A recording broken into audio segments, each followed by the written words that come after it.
Joining us now is Nevada Democratic Senator Catherine Cortez Masto, the first and so far only Latina U.S. Senator. Senator, you represent a state. 19% of your residents are foreign born. Your reaction to today's ruling? Well, I'm celebrating. I think this is a great decision today that really supports our fundamental truth as Americans, that if you're born here, then you're a U.S. citizen. It is true for you. It's true for me. It's true for so many here in Nevada and across the country. And I think it's important to celebrate it. It's a great win for immigrants. As you have said, Alicia, I come from a state. A lot of our service industry are people that have come to this country for a good life, to raise their families, that are born here, similar to my family. That's why my grandparents came here. So it's an important celebration, and that's how I'm going to look at it, because I can tell you, as you well know, and I've been watching some of the comments from the previous presenters here on your show, the administration's not going to stop. They're going after immigrants. They're going to do whatever they can. Stephen Miller has a utopian view that is dark. It is one-sided. It is discriminatory. And he thinks that's how this country should be. It is not. Our Constitution shows that.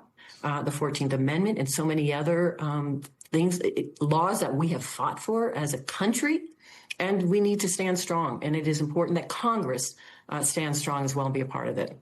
Let's talk about that, because Justice Kavanaugh says Congress could have created new exceptions to birthright citizenship. Do you think your Republican colleagues have the appetite for that, to try to pass a law doing exactly that? Well, first of all, let me just say I disagree with Kavanaugh. And I didn't support it. And I think he's just an activist, and he's trying to set the stage for the future for somebody to step in and maybe a Congress that's willing to do his bidding. But that's not going to happen. It's not going to happen in this Congress, and I will fight it in any future Congress from letting that happen. And it really, our focus should be, and you touched on this, our focus should be on the American public and what are they dealing with right now. And I disagree with Donald Trump. They are dealing with costs. They are dealing with challenges right now. They don't care about the Save America Act. They want to make sure that we are focused on addressing the high costs. I'm here in Nevada. I can tell you gas is still $5 a gallon. And if you have diesel, it's add another $1 to it. Groceries are high. I just went grocery shopping. Groceries are high. I don't know how families afford it. Energy's high. Housing.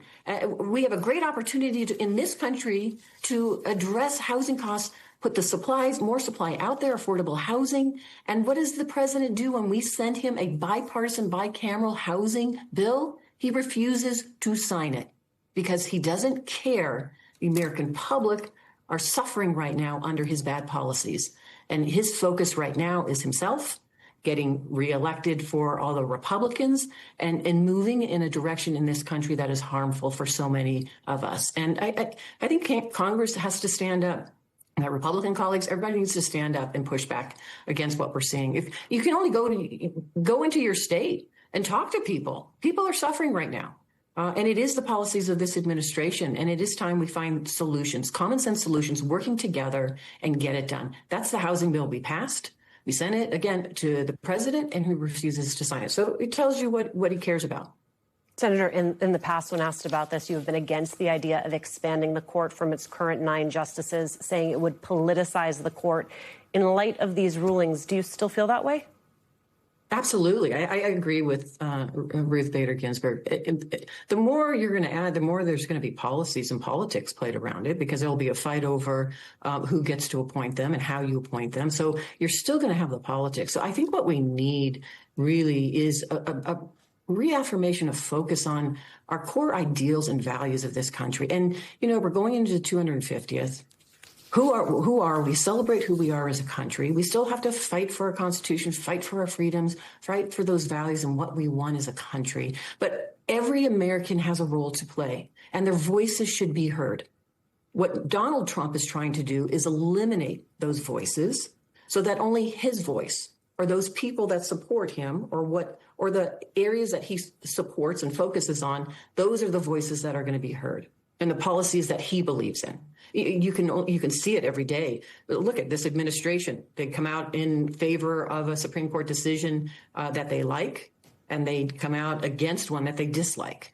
It's not about our fundamental values of who we are and what the law is, but it is time for, I think, the American public to stand up.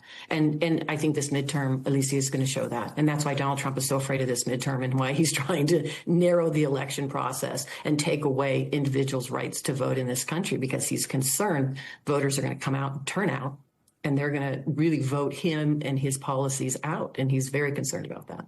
Senator Catherine Cortez Masto of the great state of Nevada. Thank you, Senator, for joining us today.